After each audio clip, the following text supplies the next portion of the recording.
إنما الصدقات للفقراء والمساكين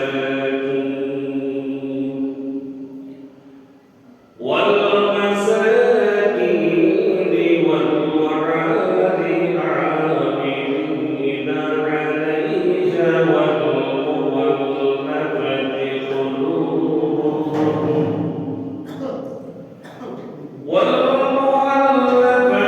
قلوبهم وفي الرقاب والغارمين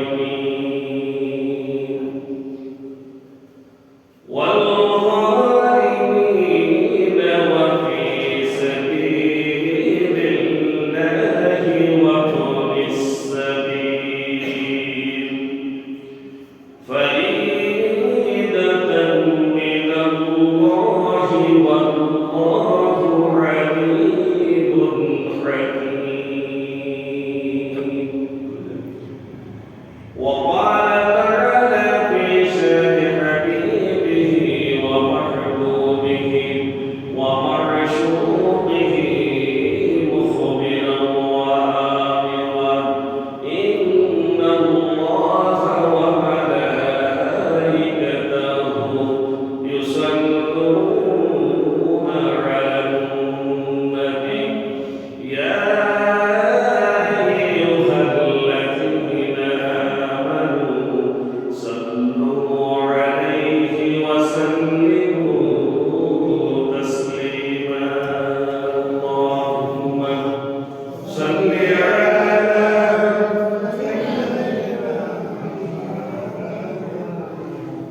وعلى آل سيدنا مولانا محمد. ربنا اشهد أن لا إله إلا اللهم صل على سيدنا مولانا محمد وعلى آل سيدنا مولانا محمد.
সম্মানিত হাজিরিন, আজ হচ্ছে নবম রমজান 1447 হিজরি, 14ই ফাল্গুন 1432 বঙ্গাব্দ, 27 ফেব্রুয়ারি 2026 খ্রিস্টাব্দ।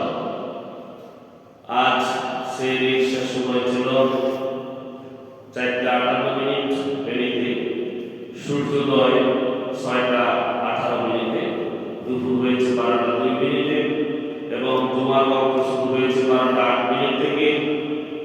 আজ সূর্য অস্ত যাবে 5:57 এবং ইফতার হবে 6টায়। সম্মানিত হাজিরিন, আজ খোতবার আলোচনার বিষয় হচ্ছে যাকাত।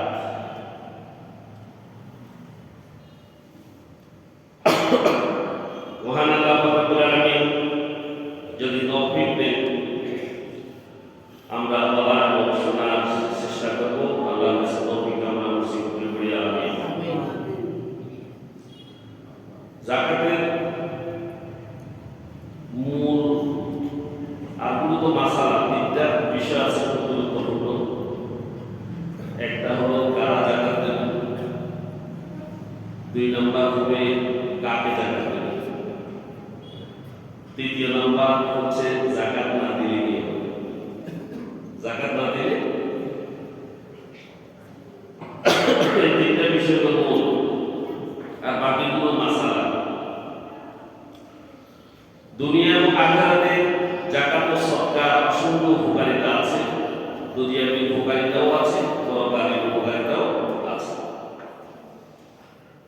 এর মধ্যে এই যাকাত দানের মাধ্যমে সম্পদের হেফাজত হয়। কি হয়? হেফাজত হয়। যাকাত দানের মাধ্যমে মানুষ বিপদ আপদ মুক্ত হয়। সুবহানাল্লাহ বলবেন না? মানুষের দুঃখ কষ্ট থেকে মানুষ রক্ষা পায়। সুবহানাল্লাহ। এরপরে আসেন অপমৃত্যুর হাত থেকে আল্লাহ রাব্বুল আলামিন তাদেরকে নিরাপদ রাখে। সুবহানাল্লাহ। বিপদ আপদ, দুঃখ কষ্ট এবং খারাপ মৃত্যু থেকে যাকাত দাতাকে নিরাপদ করা হয়। এটি মুমিনের জন্য অত্যন্ত কল্যাণকর এবং বরকতময় আমল এই যাকাত। তাই যাকাত নাম বলেন আর সদকা বলেন, এটা আদায় করার জন্য মনের মতো সংকীর্ণতা অনুভব করা মুমিনের কাজ নয়। কার কাজ নয়?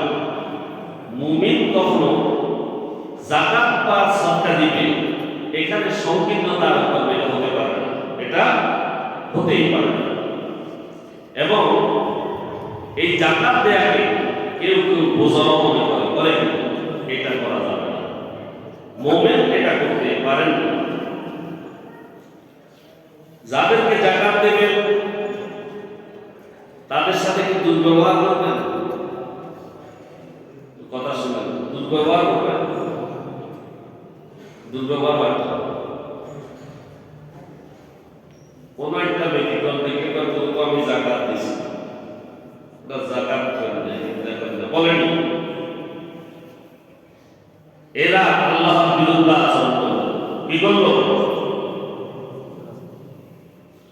যাকাত দিতে হবে মনের আনন্দে। কিসের আনন্দে? মনের আনন্দে। আর যাকাত যাদেরকে দেবেন তাদেরকে বারবার ঘুরাবেন না। কি করা যাবে? ঘুরানো যাবে না। অবজ্ঞা অবহেলার দৃষ্টিতে তাদেরকে দেখা যাবে না।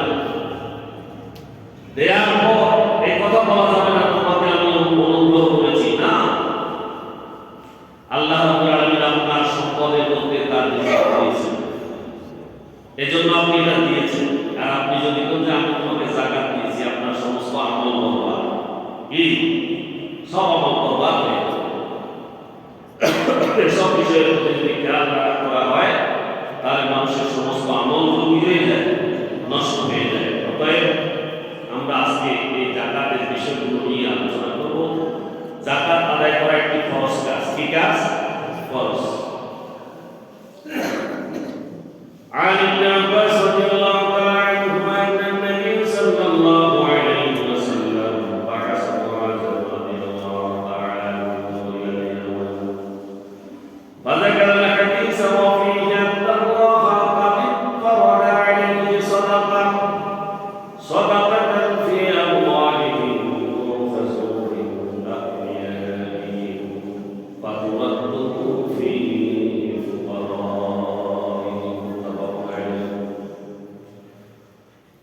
আল্লাহ তাআলা মুসলমানদের উপরে যাকাত ফরজ করেছেন, যা ধনীদের কাছ থেকে নেওয়া হবে এবং তাদের এই যাকাতগুলো দরিদ্রদের মাঝে বন্টন করা হবে। কোথায়?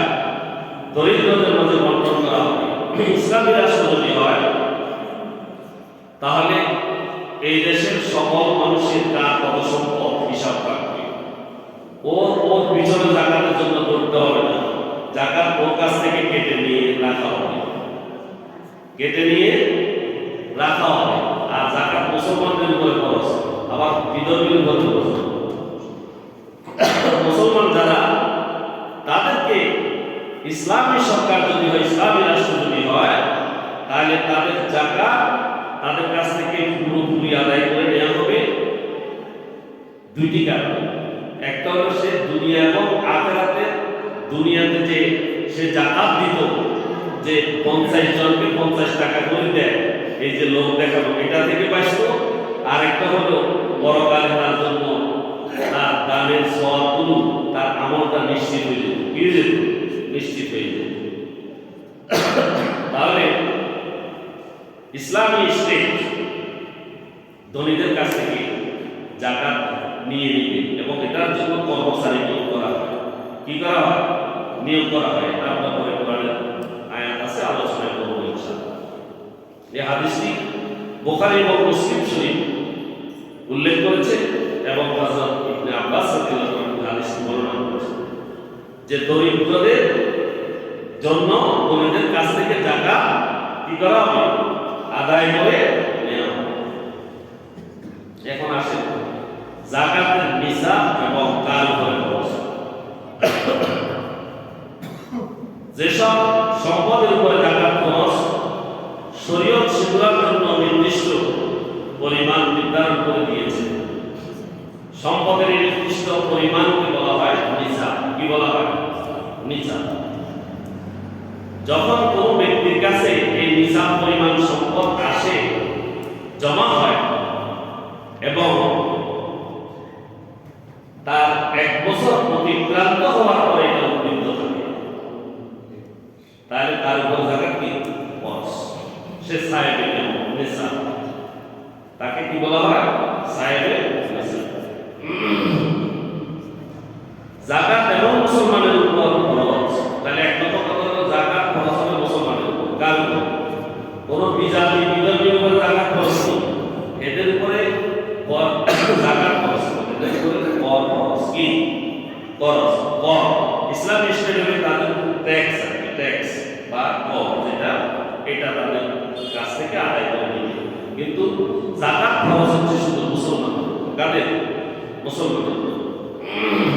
তবে সেই মুসলমান 1 নম্বর সে পাগল হবে না। কি হবে? পাগল হবে না, পাগলের উপরে যাকাত খরচ নয়। দ্বিতীয় নম্বর শিশু নয়। কি নয়? শিশু হবে না, শিশুর উপরে যাকাত খরচ নয়। এরপরে দরিদ্র মুসলমানের উপরে যাকাত খরচ নয়। সে হতে হবে মস্তিষ্ক ভালো, ভালো মস্তিষ্কের অধিকারী, সুস্থ মস্তিষ্কের অধিকারী হতে হবে। বয়স হতে হবে প্রাপ্ত বয়স্ক। কি ভালো মন্দ বুঝে প্রাপ্ত বয়স্ক আপনারা বুঝেন, এই প্রাপ্ত বয়স্ক হতে হবে এবং নেশাব পরিমাণ সম্পদের মালিক হতে হবে। পাগল শিশু এবং গরিবের উপরে যাকাত কোনো মতেই খরচ নয়। আর সব যাকাত খরচ হবে এই সম্পদের উপরে 1 বছর অতিক্রান্ত। এখানে কিছু কথা আছে। এক ব্যক্তি তার জীবন শুরু করল,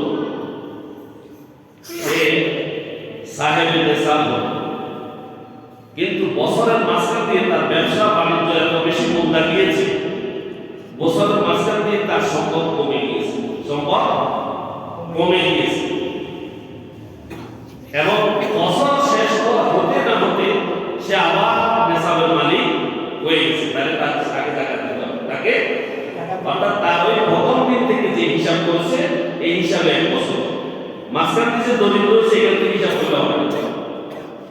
এবার বিষয় বছরের শেষে যদি সে তার সব কিছু শেষ হয়ে যায়, তাহলে তাকে আবার প্রথম থেকে হিসাব কি প্রথম থেকে হিসাব করতে হবে। বিষয়টা বুঝাতে পারি বছরের শুরু থেকে হিসাব শুরু করছে, সাহেবের নেশাব সে সম্পদ তার কাছে আছে, মাঝখান দিয়ে সম্পদ কমে গেছে, বছরের শেষে আবার বেড়ে গেছে, তাহলে তাকে নেশাব পরিমাণ মালিক হলে তাকে টাকা দিতে হবে।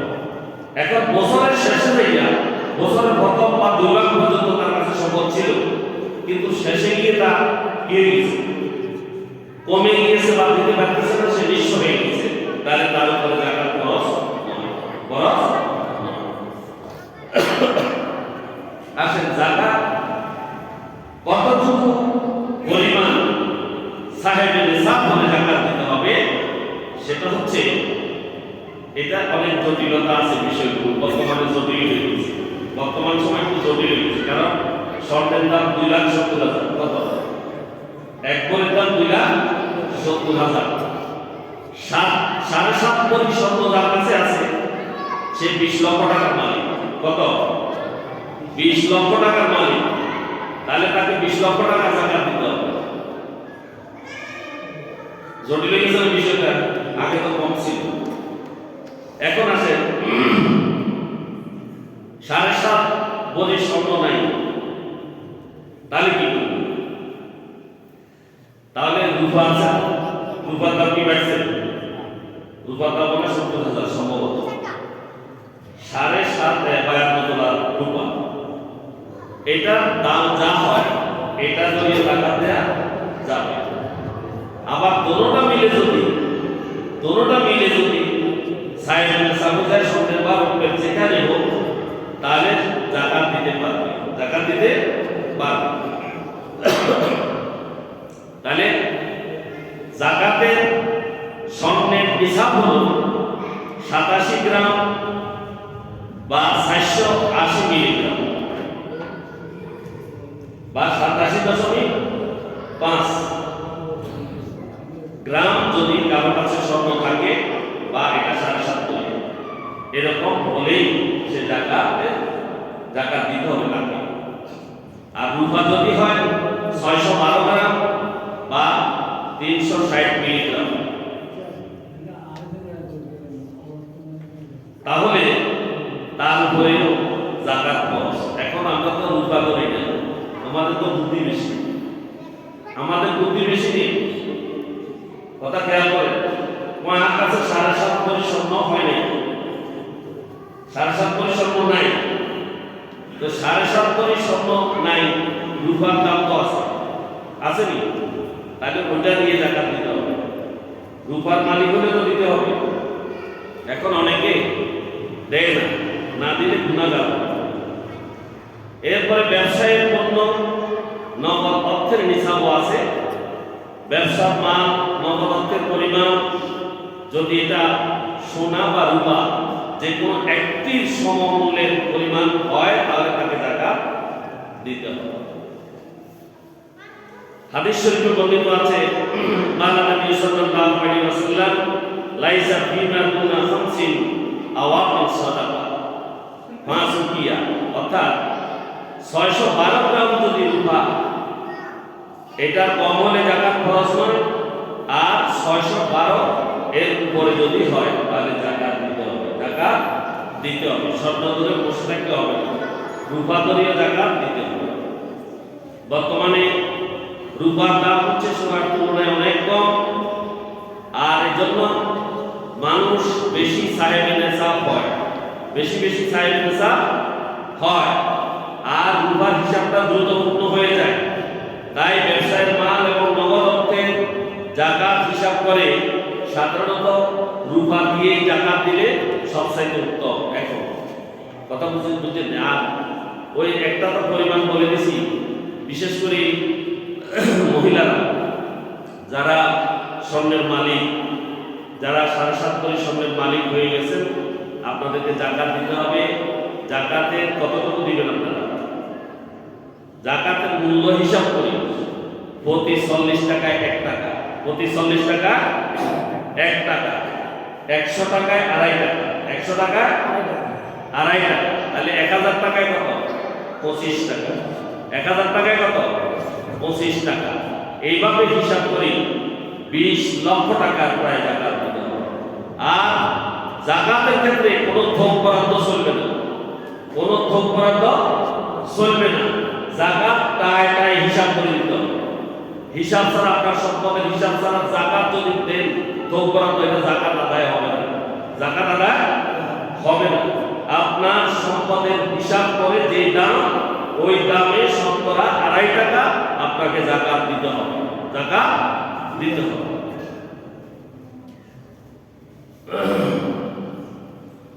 তাহলে বছরের যে কথাগুলো বলছিলাম, মাঝখানে যদি কমেও যায়, অনেকে অভাবগ্রস্ততার মধ্যে পড়ে যায়, বছরের শেষে আবার বেড়ে যায়, তাহলে অনেকে জাকাত দেয় না, অনেকে জাকাত দেয় না। সে ওই মধ্যখান থেকে আবার হিসাব করে, এটা হবে না, এটা হবে না, খেয়াল রাখতে হবে। বছরের প্রথম থেকে যে শুরু করেছে তখন থেকে হিসাব করতে হবে। বছরের শেষে গিয়ে যদি সে সাহেবের নেশা বুঝে জাকাত দিতে হবে, আর যদি বছরের শেষে সাহেবের নেশা না হয়, জাকাত দেওয়া দরকার। যদি কারো কাছে সোনা রূপা উভয় থাকে, কিন্তু আলাদাভাবে কোনো একটি নিসাব পূর্ণ না হয়, তাহলে উভয়ের একত্রে হিসাব করে জাকাত দিয়ে দিতে হবে। যদি কারো কাছে নিসাব পরিমাণ বা তার বেশি সম্পদ থাকে, কিন্তু তার আরো ঋণও আছে, কি আছে?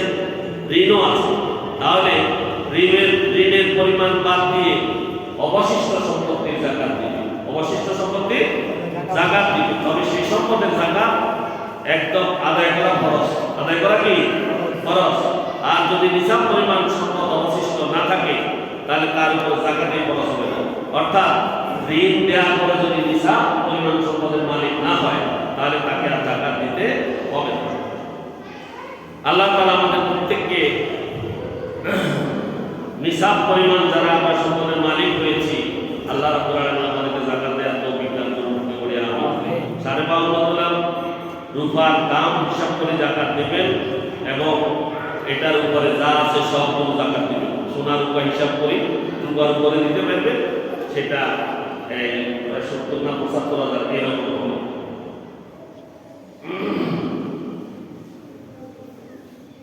হযরত আলী রাদিয়াল্লাহু তাআলা আনহু থেকে একটি হাদিস, عن علي رضي الله عنه قال قال رسول الله صلى الله عليه وسلم إذا كانت لك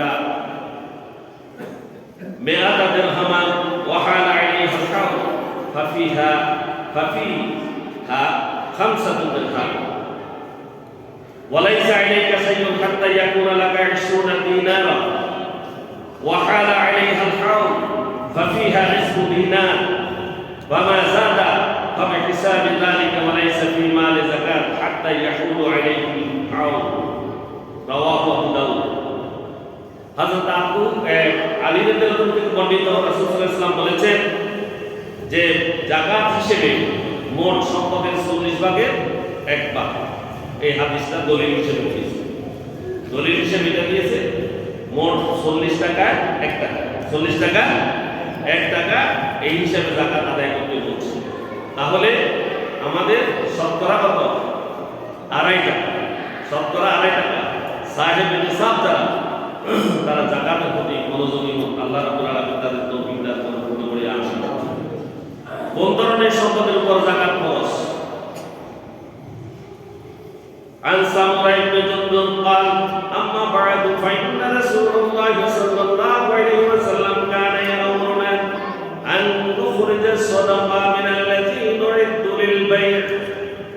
হযরত সামরা ইবনে জুনদুব রাদিয়াল্লাহু তাআলা আনহু থেকে বর্ণিত, তিনি বলেন রাসূলুল্লাহ সাল্লাল্লাহু আলাইহি ওয়াসাল্লাম আমাদেরকে নির্দেশ দিয়েছিলেন, তোমরা যারা ব্যবসার উদ্দেশ্যে অর্জিত প্রতিটি জিনিসের যাকাত আদায় করো। কি তোমরা কি করো? তোমাদের ব্যবসায়ী গুণের যেগুলো অর্জিত হয় সবগুলোর উপর যাকাত আদায় করো। ব্যবসায় যাকাত আছে। এই হাদিস থেকে জানা যায় যে ব্যবসা বা বিনিয়োগের উদ্দেশ্যে যে কোনো জিনিস যদি ক্রয় করা হয়, তার উপরে যাকাত খরচ, তার উপর যাকাত খরচ ব্যবসার উদ্দেশ্যে। সেটা জমি হোক, সেটা কোনো পণ্যই হোক, যেটাই হোক, ব্যবসার উদ্দেশ্যে কিনলে যাকাত দিতে হবে। এখন তারা জায়গা কিনে বোখার নে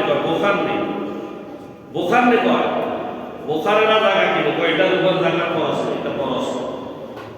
দিতে হবে এটার উপরে। এখন তো এটা ছড়া দামে মিথ্যা কথা বলে, এটা বলা যাবে না। তবে ওখান থেকে যত লাভ হয় ওটা জাকাত দিতে হবে। অতএব জাকাত আদায়ের সময় দোকানে বিক্রির জন্য যত পণ্য থাকে সবগুলো মূল্য হিসাব করে জাকাত আদায় করা খরচ। আদায় করা কি? দোকানের পণ্য সবগুলো হিসাব করে জাকাত আদায় করা কি খরচ। নগদ অর্থ যদি কারো কাছে থাকে, সোনার উপাদান তৈরি সব ধরনের জিনিসের উপর জাকাত খরচ। যেমন সোনার উপাদান অলঙ্কার আছে, তারপরে কারো কাছে মুদ্রা থাকে, কারো কাছে পাত্র থাকে, কারো কাছে সোনার পদক থাকেনি, মেডাল, সবগুলোর উপর হিসাব করে জাকাত দিতে হবে। সবগুলোর উপর হিসাব করে জাকাত দিতে হবে। যদি কোনো সাহেবের নেশাব ব্যক্তি অন্যের কাছে ঋণ পাওনা থাকে বা ব্যবসার পণ্যের মূল্য অন্যের কাছে যদি বাকি থাকে, তাহলে অন্যান্য সম্পদের সঙ্গে এগুলারও জাকাত দিতে হবে।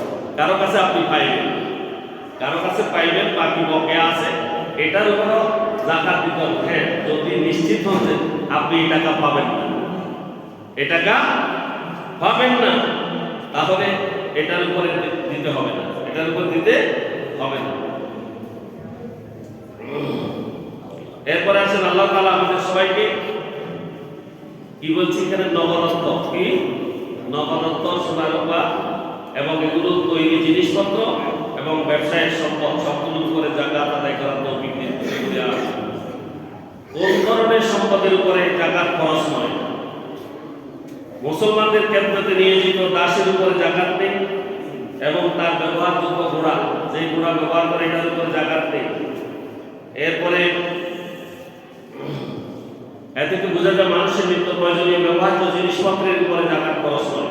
যেগুলো মানুষ ব্যবহার করে, যানবাহন আছে না মানুষের, মোটরসাইকেল আছে, তারপরে প্রাইভেট কার আছে, তারপরে বিভিন্ন ওই যে গৃহস্থালীর আসবাবপত্র আছে, ব্যক্তিগত ব্যবহারের বই পত্র, তারপরে পরিধানের কাপড় চোপড়, এগুলোর উপরে জাকাত খরচ নয়। তারপরে ঘরে সংরক্ষিত খাদ্য সামগ্রী, দোকানপাট বা কারখানার স্থাপনা, আসবাবপত্র, সেলাই মেশিন, ভাড়ায় দেওয়া জিনিসপত্র, বাস, ট্রাক বা অন্যান্য যানবাহন উৎপাদনের জন্য যন্ত্রপাতি, এগুলোর উপরে জাকাত খরচ নয়, জাকাত খরচ। জাকাতের নিয়ত করা জরুরি।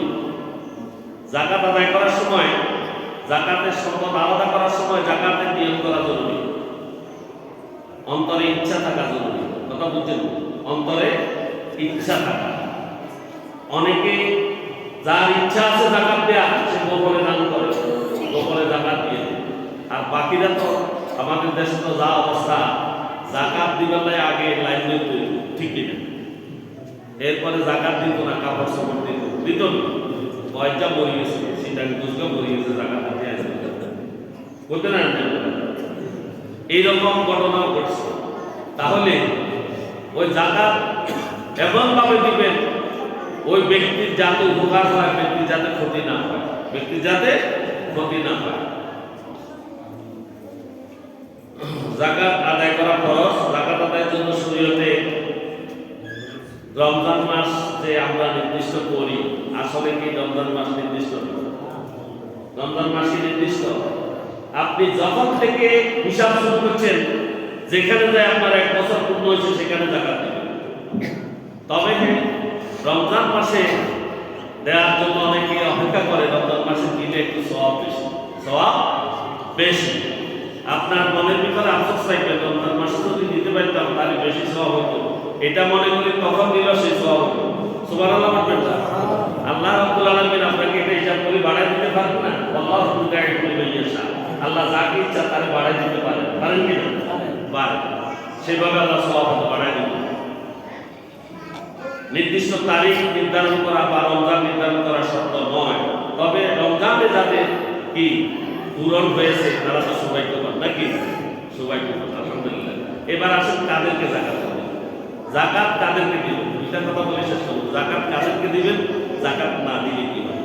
আমি প্রথমে বলছিলাম তিনটা কথা। তার উপরে জাকাত খরচ, আর জাকাত কাদেরকে দিবেন, আর জাকাত না দিলে কি হবে। এবার আসুন কাদেরকে জাকাত দেওয়া যাবে বা বৈধ। মহান আল্লাহ রাব্বুল আলামিন সূরা তাওবার 60 আয়াতে ইরশাদ করেছেন ইন্নামাস সাদাকাতু লিল ফুকারা'i ওয়াল মাসাকিনি ওয়াল আমিলিন ওয়াল আমিলিন আলাইহা ওয়াল মুওয়াল্লাফাতি কুলুবুহুম ওয়া ফির রিqab ওয়া ফির রিqabi ওয়াল غارمين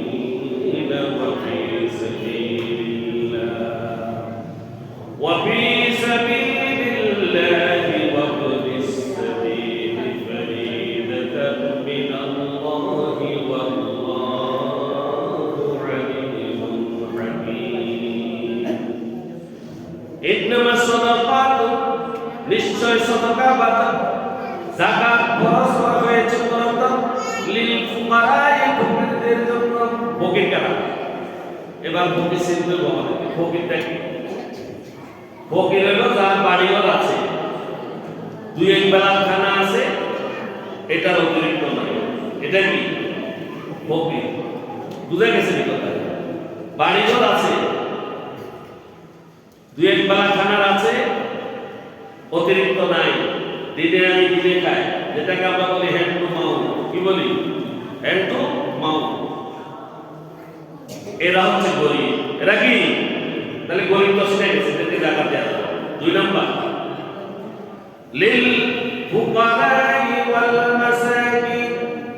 ফকিরের পরে হচ্ছে মাসাকিন, মিসকিন কারা? মিসকিন কি? মিসকিন কারা? মিসকিন হচ্ছে গরিবের পুরো নিচে, কাতর নিচে, গরিব থেকেও নিচে। বাড়িঘরের ঠিক ঠিকানা নাই, বাড়িঘরের ঠিক ঠিকানা নাই, আর খাবার কথা তো দূরের কথা। এটা মিসকিন। এটা কি? মিসকিন। এদেরকে দেবে। তাহলে মিসকিন চিনে গেছে। এরপরে ওয়াল আমিলিন, যাকাত আদায়কারী। এটা ইসলামী রাষ্ট্রের বিষয়। ইসলামী রাষ্ট্র যখন গঠিত হবে তখন এই যাকাতের জন্য লোক নিয়োগ দেওয়া হবে। ওই নিয়োগকৃত লোকেরা যাকাত আদায় করবে এবং তারা বেতনমুক্ত হবে। রাষ্ট্রপতি বেতনমুক্ত হবে। ওই বেতনটাকে এখানে উল্লেখ করা হয়েছে।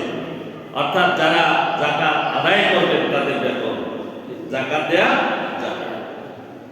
ওয়াল মুআল্লাফাতি কুলুবুহুম, যাদের হৃদয় জয় করা দরকার রয়েছে। কাদের হৃদয় জয় করতে হবে? অমুসলিম। কারা? অমুসলিম, হিন্দু, বৌদ্ধ, ইহুদি, খ্রিস্টান, নাসারা, যাদেরকে ভালোবাসা দিয়ে এই দিনে ইসলামের দিকে আকৃষ্ট করার জন্য যাকাতের অর্থ দেয়া যাবে।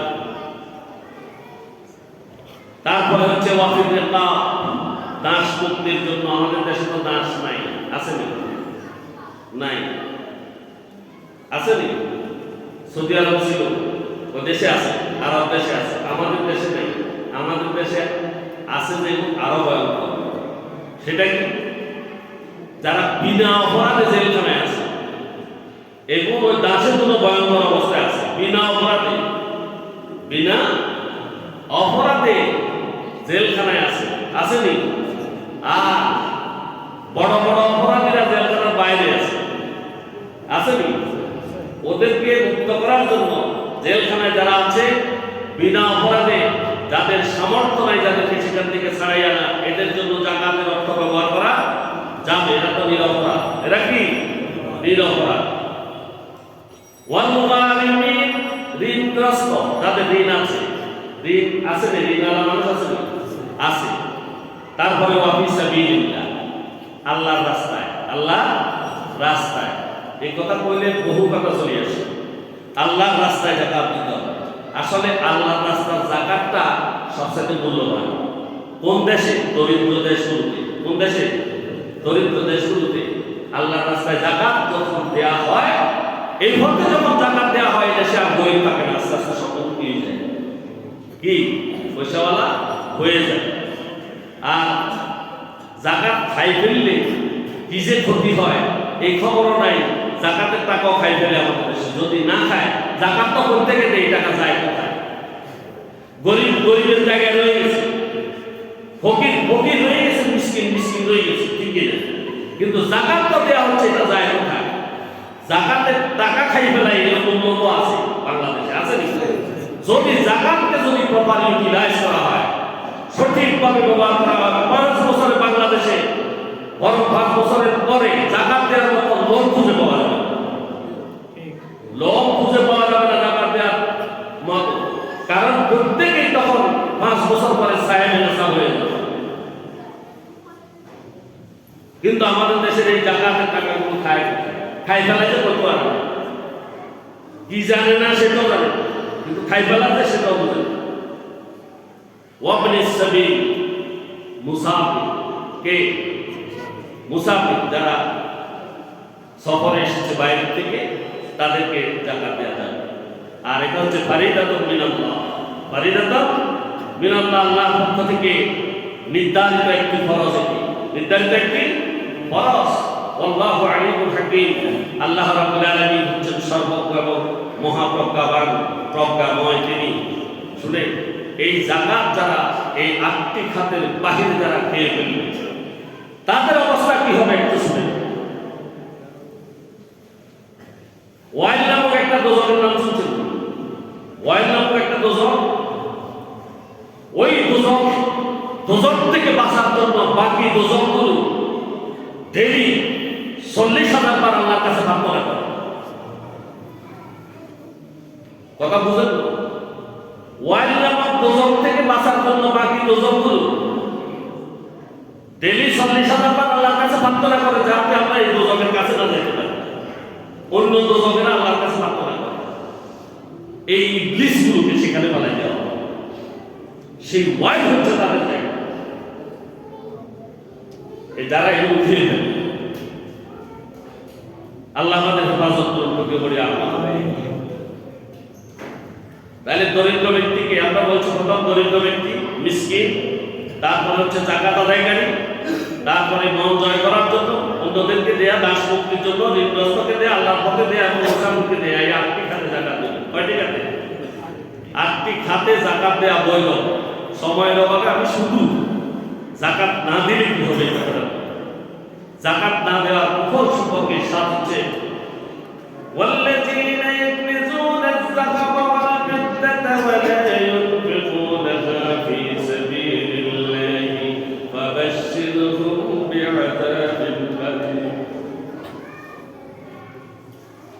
ওয়াল্লাযীনা ইয়াকনিজুনা আয-যাহাবা ওয়াল ফিদ্দাতা, যারা সোনা এবং রূপাকে পুঞ্জীভূত করে রাখে এবং কি করে বলে ইউনফিকুনাহা ফী সাবিলিল্লাহি, আল্লাহর রাস্তায় এই জাকাতগুলো তারা কি করে না, ব্যয় করে না। কি করে না? ব্যয় করে না। আল্লাহ পাক রব্বুল আলামিন তাদেরকে তিরস্কার করেছেন। কি করেছেন? তিরস্কার করে বলছেন ফাবাশশিরহুম, তাদেরকে সুসংবাদ দাও, তাদেরকে সুসংবাদ দাও বিআযাবিন আলীম, বিআযাবিন আলীম। কি কথা? কথাটা বুঝেন না একটু ভালো করে। যারা তাদের সোনা এবং রূপা বা জাকাতের অর্থকে যারা পুঞ্জীভূত করে রাখে, জমা করে রাখে, জাকাত দেয় না, অথবা যারা জাকাত খেয়ে ফেলে। জাকাত না দিলে কি হবে? জাকাত না দিলে একদিকে তার সমস্ত সম্পদগুলো অবশেষে অপবিত্র, কি সমস্ত সম্পদগুলো হারামে পরিণত হয়, তার ছেলে মেয়ে যেগুলো রক্ষণ খায় সবগুলো হারাম, এবং সে আত্মীয় স্বজনকে খাওয়ায় সেগুলো হারাম, সে হুজুর দাওয়াত করে খাওয়ায় সেগুলো হারাম। তার সমুদয় সম্পদ হারামে পরিণত হয় যদি তার সম্পদ থেকে জাকাতকে আলাদা করে না। আবার এই সম্পদ যখন জাকাত আদায় না করে এগুলোকে যখন নিজের সম্পদের সাথে রেখে দেয় বা পঞ্জীভূত করে রেখে দেয়, জাকাত দেয় না। আর আল্লাহ রাব্বুল আলামিন বলেছেন ফাবাশশিরহুম, তাদেরকে সুসংবাদ দাও। এটা কি সুসংবাদ? এটা কি সুসংবাদ? বিআযাবিন আলীম, কঠোর শাস্তি, সবচেয়ে বড় শাস্তি, তাদেরকে সুসংবাদ দাও। শাস্তির এটা কি সুসংবাদ? এখানে তিরস্কার শব্দ ব্যবহার করা হয়েছে। ফাবাশশিরহুম বলে তাদেরকে তিরস্কৃত করা হয়েছে। আল্লাহ রাব্বুল আলামিন তাদেরকে তিরস্কার করেছেন। কি করেছেন? তিরস্কার করেছেন এবং তাদেরকে ভয়াবহ জাহান্নামের শাস্তির কথা বলেছেন। ইয়াওমা ইয়াকুমু আলাইহা ফি নার জাহান্নাম ফাতুওয়া বিহা জিবাহুম ওয়া জুনুবুহুম ওয়া যুনুবুহুম হাযা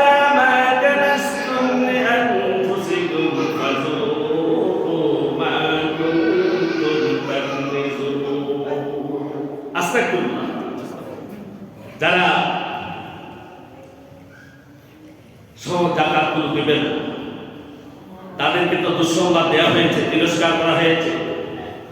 তাদের এই সম্পদগুলোকে জাহান্নামের আগুনে উত্তপ্ত করা হবে, জাহান্নামের আগুনে উত্তপ্ত করা হবে এবং এগুলোকে গরম করে কি করা হবে?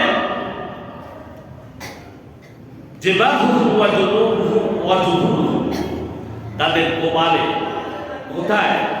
কপালে, তাদের পাঁজরে বা কোমরে এবং তাদের পিঠে এই সম্পদগুলো দিয়ে তাকে দাগ দেওয়া হবে, দাগ দেওয়া হবে। এটাকে হালকাভাবে নেবেন না। সামান্য ছোট একটা কসুর করে আরেকজনের দেখি জানি কোনো পিছনের দিকে সাইডবার তাকান, ঠিক কিনা? তাকাননি? কাল হাসরের মাঠে সমস্ত মানুষের সামনে কাতার বন্দি করে আপনাকে শাস্তি দেওয়া হবে। নাউযুবিল্লাহ বলবেন না, এভাবে শাস্তি প্রদান করা হবে। হাযা মা কানাসতুম লিআনফুসিকুম ফাযুকু মা কুনতুম তাকনিজুন।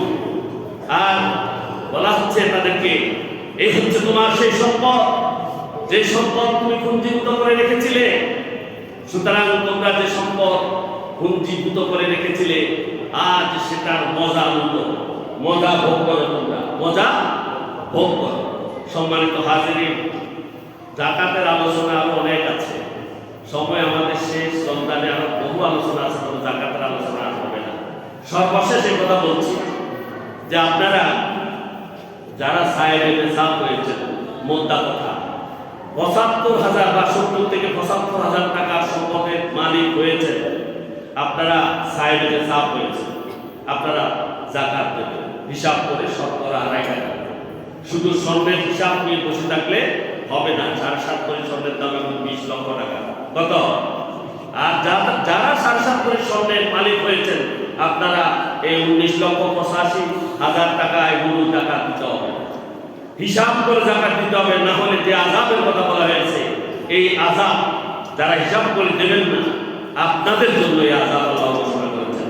আল্লাহ রাব্বুল আলামিন আমাদের প্রত্যেককে যারা সাহেবে নিসাব হয়েছে, জাকাত আদায় করা, জাকাতের ৮টি জায়গায় ৮টি খাতে জাকাত দেওয়ার তৌফিক দান করুন।